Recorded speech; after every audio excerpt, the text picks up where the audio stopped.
What's up, War Room? Welcome back, Joe and Connor. Fresh off a nice long pod. I threw my glasses on because we have a gazillion questions to read on Discord. We're going to get to as many as we can. CR, how we feeling? How we feeling? Alive and well. Time to talk to the people. I feel bad Yes. I'm not in the Discord during the season as much as I am in the off season because I feel like I've just been working every day and making content, which is more important. Yes. So that's why I really enjoy the War Room show, because it's like a true dedicated 30 to 40 minutes of just full Discord interaction. As I've said before, your quarterback takes and rankings this off season. I'm not gonna lie, I'm a little like it's got me. It's got the weight of the bit. Discord, baby. Yeah, I've been watching. It helps a little bit that I work Big Ten shifts now. I work every Saturday for college football on NBC, but this is the most quarterbacks I've watched week by week. Usually, I'd watch them before the year. I'd catch up on them for like a big board update in November, and then I do another rankings like updated from summer in December. This year, I'm not just moving players up and down a board every day, but because of the variance of this quarterback class, I basically watch the main guys at least once every 2 games. Yeah. Which is like that's pretty wild, like to see. And I'm talking about like I watch the games, obviously. I'm talking about the all 22 of everything they're doing, because it's a lot to sort through right now. Like this is jam tight. It's a lot of fun. I never even like think about this stuff at this time of the year, and even I am like, oh, I got to watch these guys on Saturday, and I got like, Will's on Mateer. We're watching him when we're in London. I got Meeks about Simpson. I got like everyone's like starting to get their guy, and I'm like, I'm not ready yet. I need like at least 8 more weeks until I like pick my lanes on these quarterbacks. But the good news is it seems like there's a lot of guys to be excited about, and we have plenty of time to get into draft plans. All right, first question. From Flip0077, if you could go back in time and change one of these Jet moves, which would it be? Belichick and Woody hash it out and Bill stays. Fire Rex and Mike T together. Draft Mahomes or Watson over Adams. McCarthy over Gase. Keep Sam and draft Chase. Sign Carr over Rodgers. Definitely not going sign Carr. So the Badlands origin story answer is always Fire Rex and Mike T together because of the chain reaction of forcing them to hire Idzik, flamed out, which then forced them to hire McCagnon, and here we are. I mean, as much as he's a joke right now, and as much as I hate him, I think sports hate. I think obviously hashing things out with Belichick to carry on from Parcells probably results in the most success for the Jets. No? I think that's fair. I think that's a very fair take, but I'm very intrigued by Darnold and Chase. Yeah, that's going to be the one now because he's doing what he did last year, to be fair. But yes, he looks good. I'm not changing my stance. I don't think Sam would have ever figured it out here. I really think people that have that revisionist history like have just totally lost the rails of where he was mentally when at the end here. It was bad. And it was so bad, he didn't find it in Carolina. Yeah. He was like, he needed like a long time. He needed the full redshirt Shanahan year. Yep. The redshirt Shanahan year, and then a nice landing with Kevin O'Connell from the and credit to Sam. This isn't taking away anything from him because he's playing really well. But I don't know. It's just, I guess you could argue that Chase would have been able to lift him to be a average quarterback. And the Jets organization, if they find an average quarterback, man, like we are swimming build a statue, gold. Baby. Swimming in gold. So that's why I'm intrigued by it, but I don't want to pretend like it would have fixed all of the issues with Sam and the organization at the time. The answer has to be Bill, and then you debate everything under that. Man, what a world that would have been. Alec, very odd, right? Alec Biker, maybe a business of Badlands question. Do you prepare for best case, middle case, worst case scenario for the team for content that you're thinking about building before the season? As you said on the pod, will just be a lot of look ahead talk instead of the games at this point, but wondering if you guys think about weekly content before the season and say, okay, if it goes off the rails, we need to pivot to this, or it really is done on the fly. Really good question. Yep. I mean, the honest answer is at the beginning of the season, we map out our in-season schedule, and we stick to it pretty religiously, as I think you've seen through the first 8 weeks. We have a pretty consistent flow of all the days here. Now, the topics on these episodes can be fluid. I do think we're very used to starting to pivot to off-season talk in our core shows by this time of the year. So it's something that we're pretty comfortable doing on the fly. I will say this year is a bit unique in that it's happened so fast, and we know pretty much they're going to draft a quarterback, that we're now able to probably plan a little further ahead than we normally would, where how do we really maximize that reality with our draft coverage and our offseason coverage? I think last year we knew we were going to do Streets of Fire because it was the end of a new regime and they were going to be doing a search. We wouldn't do something like that this offseason. We're going to do something, I think, that's going to be more draft centric unless something really surprising happens and they do truly go one and done. So it's generally done on the fly. We honestly, we're dying to be able to be talking about meaningful week 15, 16, 17 matchups. It's something we've never really had the opportunity to do. And it's why, if you go back and listen to our 2022 pods, when people were like grumbling while they were still winning games, it drove us insane because we were so excited to be talking about a 5-2 team and a 7-4 team because it was such foreign territory to us. Overall, we generally thrive in the mud, though, when they're bad. This is like what our core competency is. So we're always ready for it. I mean, what are you thinking of all of that in a season where the Jets are 0-7 and staring at the reality of the first overall pick? It's a really good question because I thought of this week when we're going to kind of hit a point here where, and I'll poll the audience, but I think I know the answer. Like, what would you rather see as a fan right now, Joe? Me just scraping the bottom of the barrel to do film rooms with these games, or start breaking down tape of the quarterback class? It's the quarterback class. It's not even close. Immediately. It's not even close. So I think that obviously if like the Jets beat the Bengals, and it depends. We try to do every other week where Max, Paul, and Dan do their film room series, and then on off weeks, if there's something for me to do, then I do. So we have a film content almost every week on the feed, which is bonus content. Like, but it's a nice thing to have. Man, if things go the way it's gone for this team, I don't know why people would really want to watch.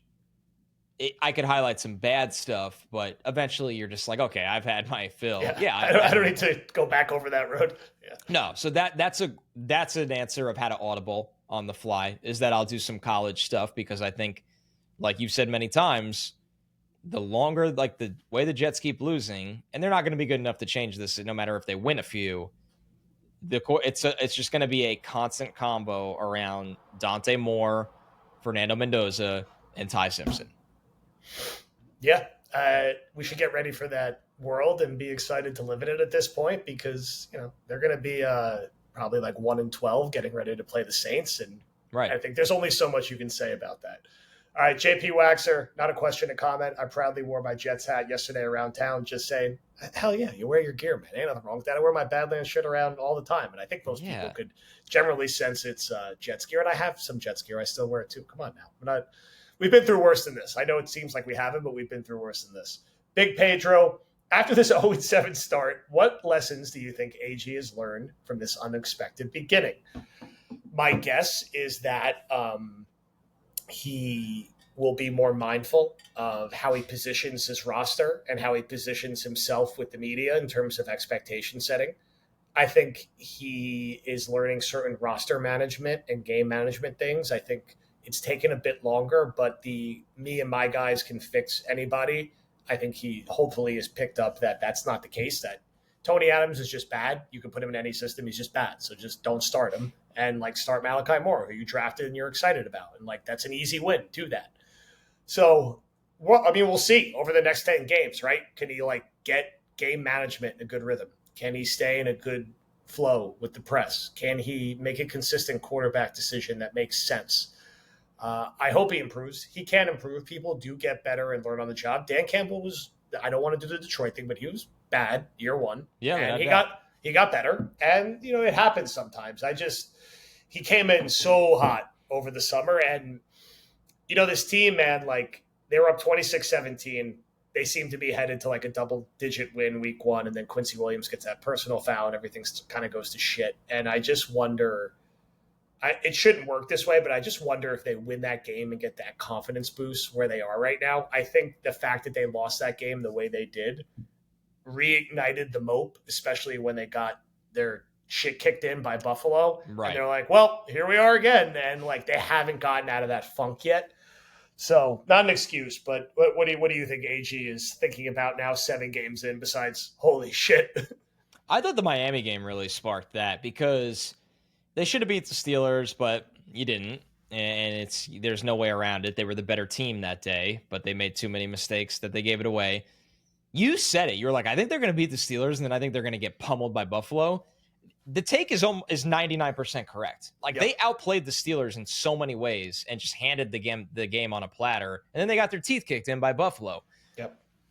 The Jets, in my opinion, weren't good enough to beat the Bucs and almost stole one off of an insane play. But Miami was one where that drive, I was like, oh, Miami has quit, and the Jets are the better, more physical team. And once they punch this in, I think Miami is just going to lay over and die. That fumble to end that drive by Braylon Allen, you just sit there and you're like, how could this happen again? That's when I thought the ultimate mope set in, where it was like, yeah, we're the Jets and nothing goes right for us and nothing's ever going to change. And since that game, it's because, like, to be fair, even when they lost to Buffalo as bad as they did, we kind of sat here like, yeah, the Jets didn't have an answer for Buffalo's game plan, and Buffalo's really good, and the Jets aren't going to be really good this year. And these games happen to new regimes. They just do. You get embarrassed sometimes. But the fact that they kind of tailspin from there, and the Panthers game was just so lifeless, man. It was so lifeless. Like, the defense is fighting, but the offense just can't do anything from a talent perspective. It's tough, man. Like, it's really, really tricky, where you hope that they can turn it around, but right now it is what you have to call it, a tailspin. I mean, you do, until you see otherwise. Just want to see I'll win. It would be nice to see I'll win. All right. Some points. Points would be nice. Touchdowns, interceptions, all that good stuff. Zoo Pals 21. If this season continues on this path, 0-2 wins, AG being combative with media and looking outmatched in game, would you consider Mike McCarthy as a number one option for head coach? I'm not his biggest fan, but the idea of an experienced head coach, a good O-line, Garrett Wilson, and a top 3 pick at QB actually sets up nice for him. And I've heard this in a few other places, where could McCarthy be the Jets' Tibbs, right? How do we learn from the Knicks? The Knicks, who were an even bigger disaster than the Jets, they got a floor raiser with Tibbs. He got them to a certain point. Now they've made a change where they're, Eastern Conference favorites. We'll see if that plays out. I don't know if it's a perfect one-to-one comparison from a personality perspective, but we've kind of laughed and scoffed at guys a little bit like McCarthy in the past. But the reality is, I do think in the scenario where the Jets fire Aaron Glenn, which I think is 25% or less, that probably is the kind of guy they could and should hire. Because it's also not going to be the most coveted job in the NFL. I can tell you that. I'd love to tell you guys that John Harbaugh is coming here if it goes to shit with the Ravens, but he's probably not. It's not the craziest thought. I don't think it's going to happen, but the thinking behind it and the longstanding thing that I feel like your dad probably says a lot, my uncle always says a lot. Can they just hire an experienced head coach? Can they just hire a guy? Can they just hire a guy who's been a head coach before? And there is probably something to the floor raiser theory when you're this bad, where can you just get to 8-9 or 9-8 and break the playoff drought and then figure it out from there? So reading it back, usually I kind of read the McCarthy questions and I'm like, nah, but I'm kind of like, yeah, I see what you're saying. I feel it at 0-7. What do you think? I mean, there's no way for me to sit here and just poo-poo it, right? I wasn't really high on him as the option. No, I didn't want Adam Gase. Let's make this very clear. We wanted Todd Monken. Like, we don't have to go back to that. There's audio exists wherever you can find it. I don't really care at this point. But I'll definitely say I didn't think McCarthy had anything left, and he clearly did. I know he's unfortunately remembered by the playoff losses with Dallas, but Dallas was wagging throughout those regular seasons. 12-13 wins like every year, I feel like, right? Yeah. 11. We're going to learn a lot about the Jets' self-awareness. And obviously, I think Woody doesn't always have that, but there is such thing to me as a bridge coach. You never say that, and you never go in fully thinking it because you hope that their ceiling's higher. But, like, Tibbs is a bridge coach, right? Yep. I'm not saying the Knicks' choice after him is guaranteed to hit, but the Knicks moved on from him because they thought they plateaued. And he kind of has that reputation. interestingly enough, I feel like the Rangers kind of went through this now with a first-time NHL head coach. But when the Rangers went through their quote unquote rebuild, they had David Quinn, and David Quinn is not remembered fondly. He's ironically back on the Rangers staff, which is just hilarious, but he's not remembered fondly by Rangers fans because they weren't really great when he was the coach. But they got better over the years with him. He built the structure of their power play. He helped develop some players, and then they felt like they plateaued with him. They hired Gerard Gallant, and the Rangers went to the conference finals that first year. But they were still using David Quinn's power play and some of the players that he developed and some of the things that he did. He wasn't a good enough coach to take them where they needed to go. And they went to 2 conference finals 2 of the 3 years after his tenure ended. That, like, you can look, I think, and I understand why fans struggle to do this. I know I've struggled too. But there are examples of bridge coaches where you go, just because you didn't win a championship with the guy doesn't mean that it was the bad move in the moment. I think if you want to find the argument for McCarthy, I don't think anybody thinks the Jets are going to win a Super Bowl with Mike McCarthy, but I think the Jets are in a bad enough place right now that they need to dig out of it and like try to find 9-8 at some point in the next 2-3 years. I mean, seriously. Yeah. And if McCarthy builds a professional atmosphere and a professional offense for a 21-year-old quarterback, that, to me, Joe, that's almost the bar. I know that sounds really bad, but if the Jets hire somebody and in 2 years, the quarterback's confidence is in a good place, he's an average quarterback after 2 years in the league, and he's going into his age 23 season, and it all of a sudden is really attractive, like, that's almost a success. So I think if you are arguing for McCarthy, that's what your campaign would stand on. It's not illogical, especially knowing you're likely to draft a quarterback. Now, on the other end, from Mikey Man,